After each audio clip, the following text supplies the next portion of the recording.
the Financial Survival Network, helping you to survive and thrive in the new economy. Get your free Financial Survival Toolkit and find out where to buy gold and silver safely at great prices. Sign up at financialsurvivalnetwork.com. This is the Financial Survival Network.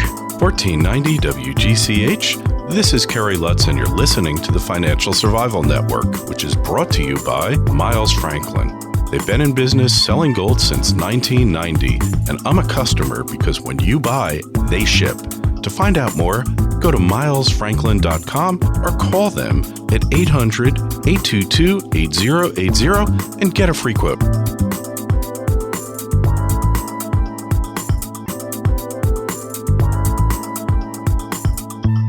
It's Kerry Lutz and Ty Andros, and it's time for the wrap.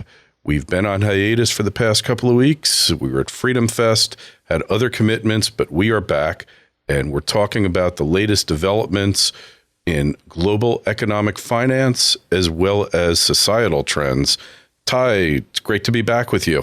It's great, Kerry. I've had a great time at Freedom Fest and stuff, but I do enjoy getting together with you and discussing breaking events. Breaking events, literally breaking events in Spain. They're breaking windows, they're rioting, aren't they? Yep, we've got the takers versus the makers, and the takers are very upset that they don't get to have subsidized wages and pensions for life and produce less than they consume. And get paid through debt.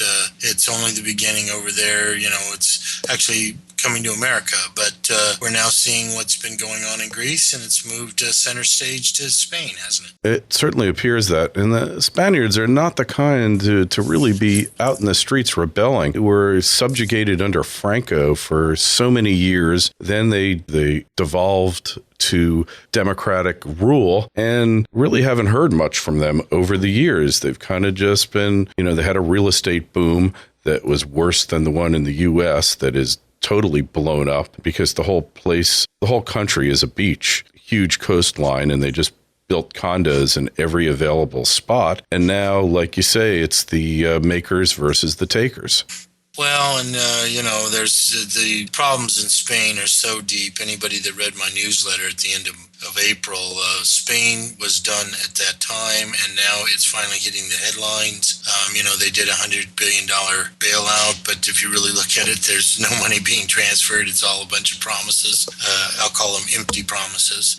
They're getting a $30 billion tranche of printed up bonds to put in their banks to pretend that it's capital. If you really look at Spain, it's such a basket case, and the regions, the cajas, and the unregulated banking. That $100 billion is a drop in the bucket of what's required there. And Italy really is actually where Spain was in April.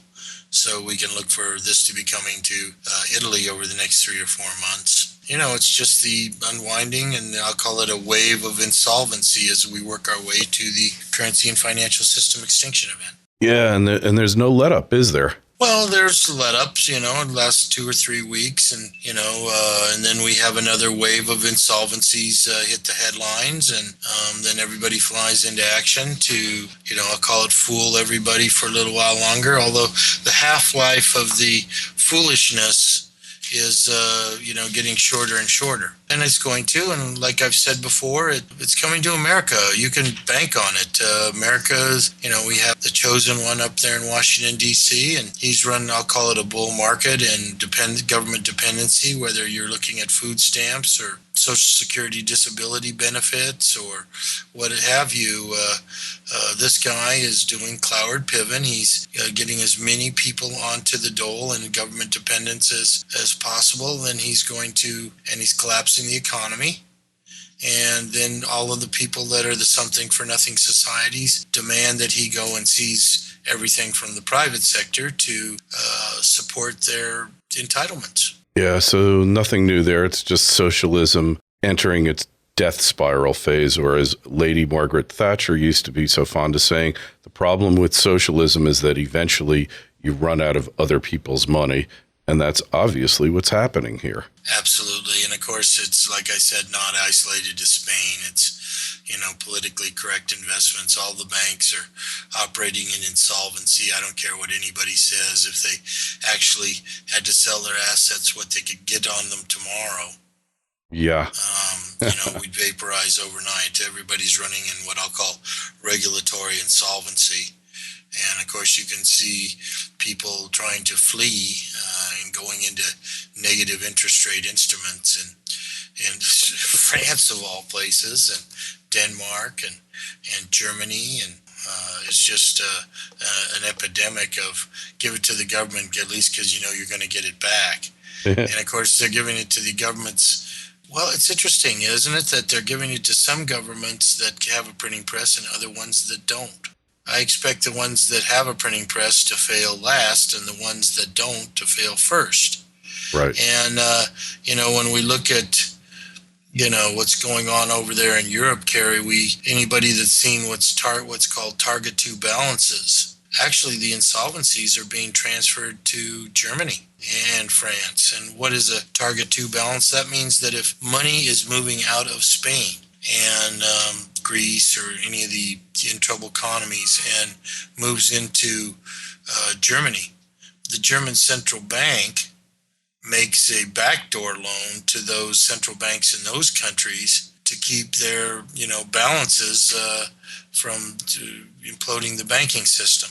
But that money that's being transferred to those central banks, if they leave the euro, those aren't going to be paid back, or they'll be paid back in pesetas or lira or drachma or whatever. And of course, when they do leave the euro, of course, the first thing they're going to do is go to their own currency. But the thing they do the next day is cut the value of it by 40%.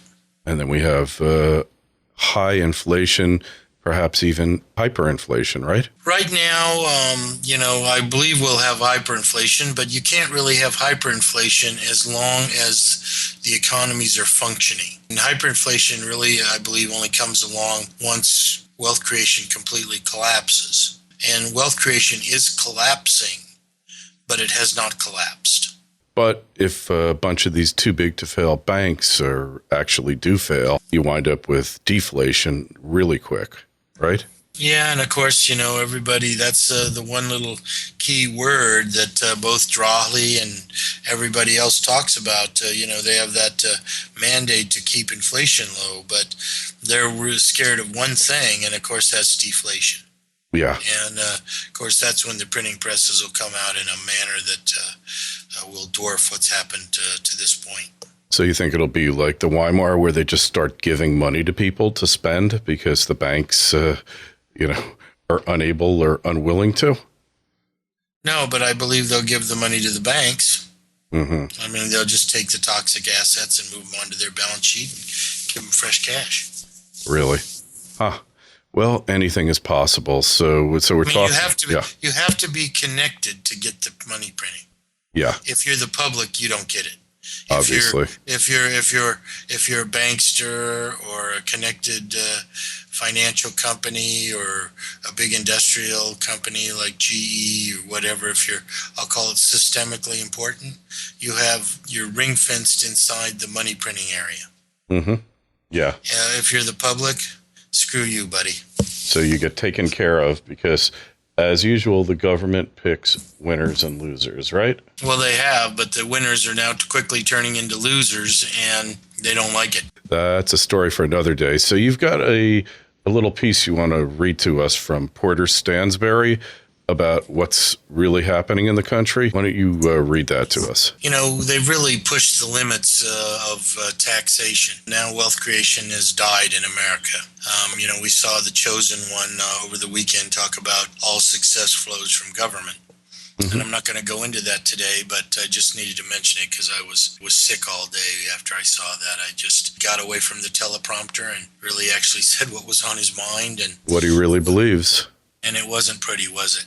Here's Porter Stansberry, Why There Are No Jobs in America, with a K. I'd like to make you a business offer. Seriously, this is a real offer. In fact, you really can't turn me down, as you'll come to understand in a moment. Here's the deal. You're going to start a business or expand the one you've got now. It doesn't really matter what you do or what you're going to do. Partner with you no matter what business you're in, as long as it's legal. Of course, that sounds like the mafia, but that's not Porter's words. But I can't give you any capital. You have to come up with that on your own.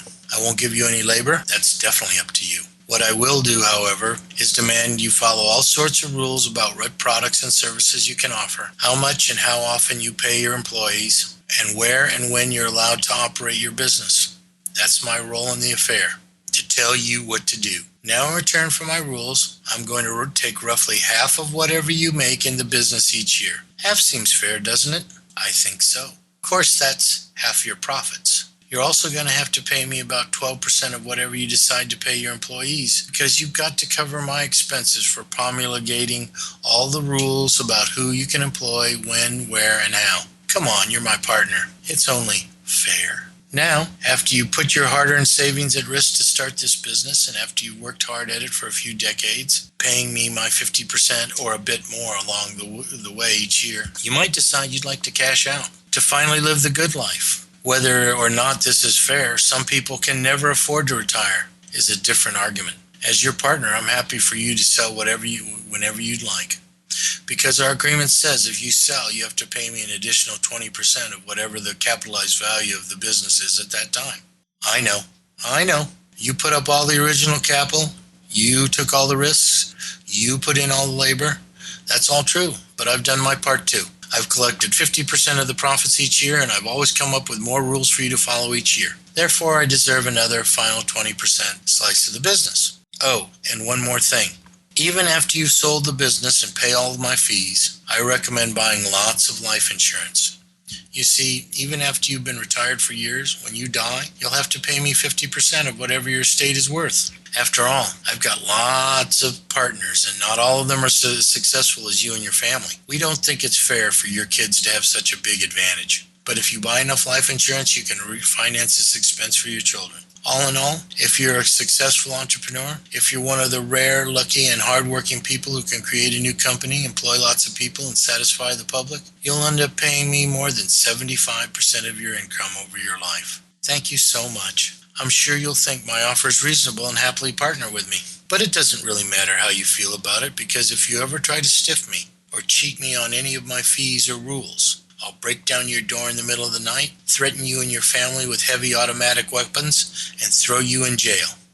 That's how a civil society is supposed to work, right? This is America, isn't it? That's the offer America gives its entrepreneurs. And Washington wonders why there's no new jobs. And of course, that's where we're at today. We have a government that is stealing from the productive sector to give to the dependents on government. And that's why there are no new jobs at the end of the essay. I'm so angry right now. I'm like Howard Beale. Mad as hell, and you're not going to take it anymore, huh? Unfortunately, if I do that, they'll just kick down my door with an automatic machine gun and take me away. Yep, that's what it seems like it's coming down to, doesn't it? Yeah, it's our socialist paradise brought to us by big government progressives. The only thing is that the thing is going to collapse, so this will go on for a while, but eventually there's not going to be enough money in the system to actually make it happen, to keep it going. So the hope is, it's almost, you have to hope for the collapse. Well, the collapse initially is going to really set off the something for nothings. Yeah. I mean, you have to look at China, and you have to understand that they had to pursue socialism long enough to exhaust every opportunity to make it work.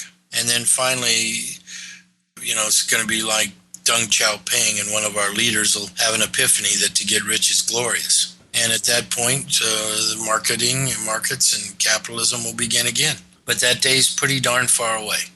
It's looking bleak now, but the fact is that at some point, like you say, it'll dawn on everybody that this thing isn't working. Hopefully, at that point, we'll have a revolution of sorts, right? Anyway, Ty, on that note, we got to get going, but I'm going to post that note from Porter Stansberry in the show notes. And we've got another letter that got reprinted by Dennis Gartman that may or may not be real. We'll put that one up as well. And we will talk to you next week. Whether that letter is real or not, it's very accurate. That is the truth, but everybody will get to see it soon. All right, Ty. Thanks for having me, Kerry. See you next week. See you next week.